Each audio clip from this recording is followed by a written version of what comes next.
Hi guys, nandito ako uwi guys, mga kabes.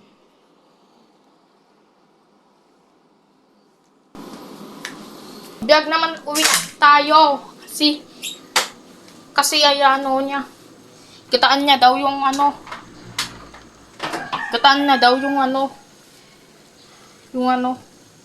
And na. Lagyan naman ng ating tubig. Saka naman ginataan daw ng wewopin. Unang-una, dagdagan niya konti yung tubig para pigain niya yung kamay. Gamit yan. Ito, pang using naman itong kamay. Ito.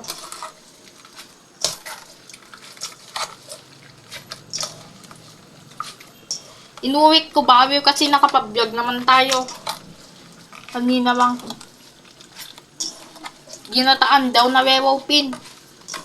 At ginag ko uwik. Tsaka naman i-vlog ko naman uwik yan. Di ko naman uwik. Wag yan ng subtitle ba? Kung yung style na sa bato. Ayan. Ito, para kung maging coconut milk na at tsaka naman isaga sa strainer. Itong plastic yan. And so, parang plastic. Parang plastic na strainer. Parang plastic yung ginawa ni mo. Parang plastic. And plastic yan. Plastic yan. Tapos plastic din yan na malukong.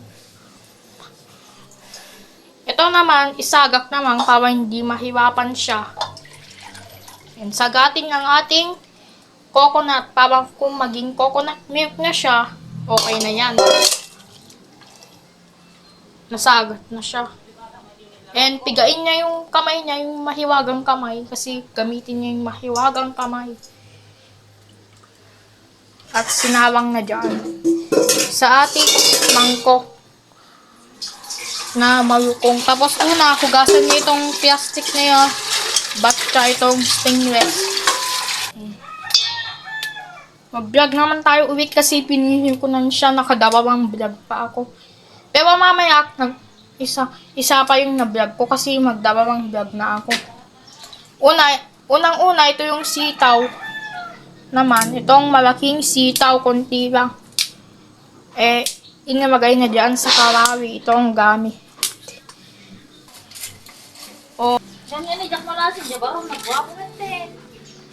Pero sa tayo ko, aabutin na tayong matagal ng video.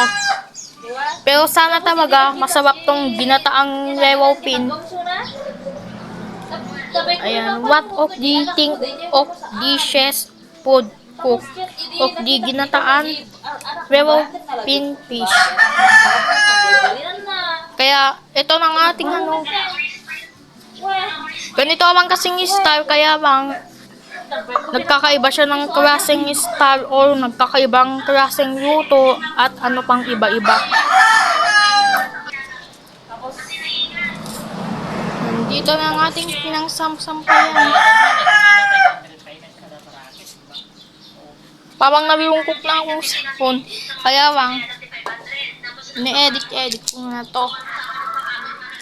And wag ka lang alala kasi lang din yan kasi cut ko lang. Gamit ko yung cut.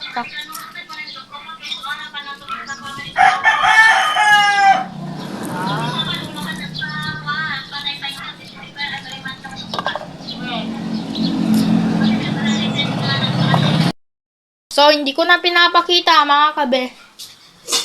Yung nababarak pa yung ginger, kaya lang pinakita ko lang yung onyo. Tsaka naman nilagyan ng green chili. Nilagay-lagay niya dyan sa pinggan.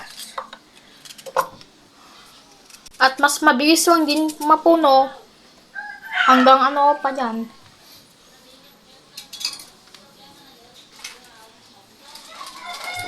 And unang-una, ito yung paminta na dulog. Dulog yan kasi.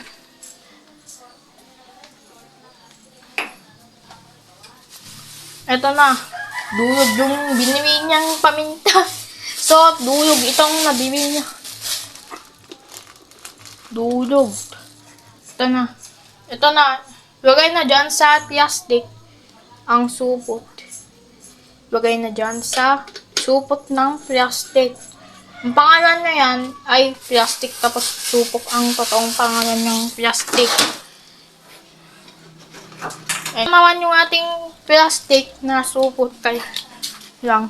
Gamitin niya itong martilyo. Kaya dubugin niya. Ito na. Yung cut ko na.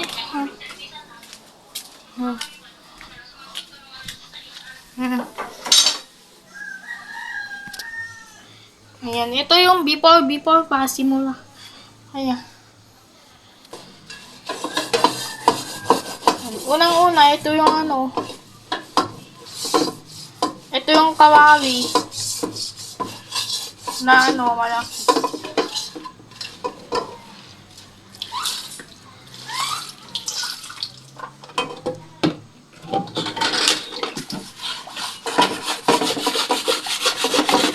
Ito na.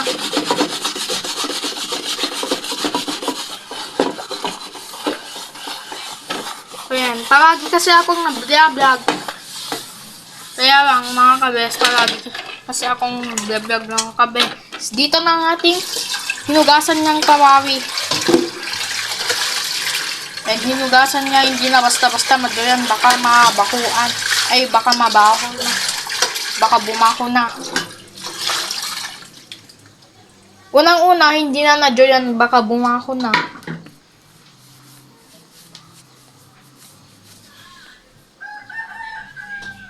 Kasi magagamit yan eh. Tapos unang-una nahugasan mo yung kawawi na pinagbituran.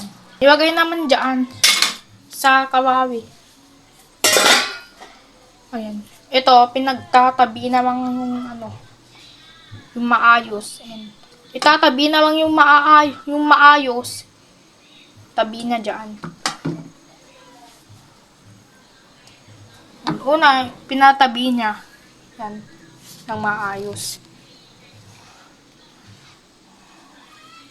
Hindi yan basta ma-organize kasi ano yan, i-open yan kaya maayos lang ano yan. Hindi yan basta ma-organize.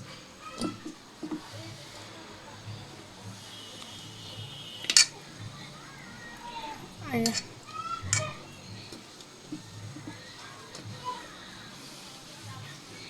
Saka naman ang tagal na tayong nakalipas sa video.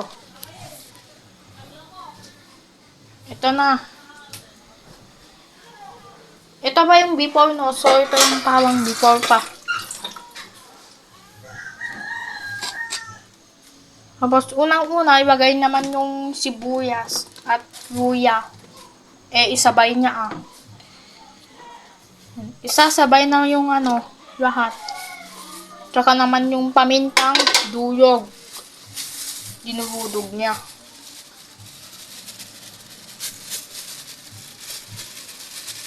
Ayan. Kung dito. Ito na. Ito na ang ating ano. Nilagay niya lahat. Ayan. Unang-una, ito yung kinakadawasan na lagyan. Magic sarap. Ano ba yung ginataang wewopin? Kaya lang, kakwibin ko sana yung boses ko. Ginataan, nag-uwik-uwik na. Kaya ilagay na itong pure coconut. Kaya na lahat itong pure coconut milk.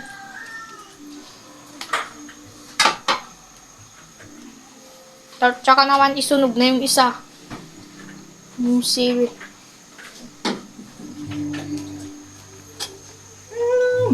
Babay muna Medyo matagal na tong video ko.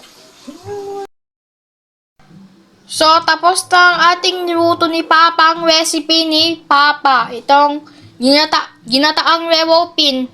Naging brown na din siya na magyan ng pampakulay ng toyo. Bye!